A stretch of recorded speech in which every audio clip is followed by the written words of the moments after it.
దానికి ఎవరు అత్తమ్మ ఇంకా నేను కాకపోతే అది ఇంటుంటే నేను ఉండా అంటే నేను ఏం సమాధానం చెప్పాలో చెప్పు.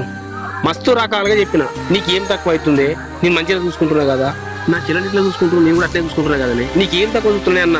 అత్తమ్మ లేదు లేదు నీ చెల్లి ఇంటుంటే నేను ఉండనే ఉండా అని నొల్లి పెట్టుకుని నాకు అట్లా వచ్చింది. అదేదో తెలిసి తెలియక మాట్లాడినట్టున్నది. చిన్నప్పటి నుంచి దాన్ని గావురంగా పెంచిన ఆ గావురమే ఇక్కడ దాకా తీసుకొచ్చింది. అది పిల్లల్ని ఇడిచిపెట్టి వచ్చిందంటే నాకే పానం ధరిస్తలేదు. దాన్ని అడుగుతుంది చెప్తలేదు. అందుకే నిన్ను అడుగుతారన్నా నిజం తెలుస్తుందని వచ్చిన.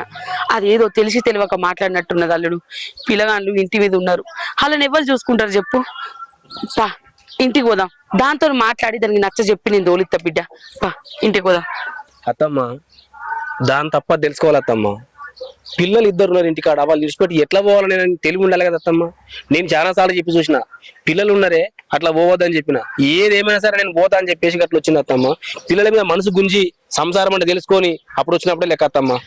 అట్లా మాట్లాడకల్లుడు, దానికి నేను నచ్చ చెప్పి తోలుతా. నువ్వు తొందరపడకల్లుడు, నువ్వు మంచోడు అయ్యేపటికే దానికి నచ్చ చెప్పుకొచ్చినావు.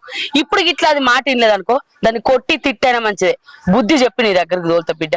ఈ ఒక్కసారికి నా మాట విను, నా మాట కాదనకు. పా పిల్లల్ని తీసుకొని ఇంటికి పోదాం. పిల్లలో కాడుండి తల్లో కాడు ఉంటే నలుగురు నాలుగు తీర్లా మాట్లాడతారు. ఆ మాటలు మనకెందుకు బిడ్డ, నా మాట విను. పా ఇంటికి పోదాం. అత్తమ్మ నువ్వు చెప్తున్నావు కాబట్టి పోదాం, వినకపోతే నేను ఏం చేయాలి మళ్ళా? అది వినేటట్టు నేను చేస్తా బిడ్డ, నా మాట నమ్ము. దానికి బుద్ధి చెప్పి నేను తోలుతా. పోదాం. పిల్లగాళ్ళు అమ్మ అమ్మ అని ఏడుతాండ్రు. సరే పోదా.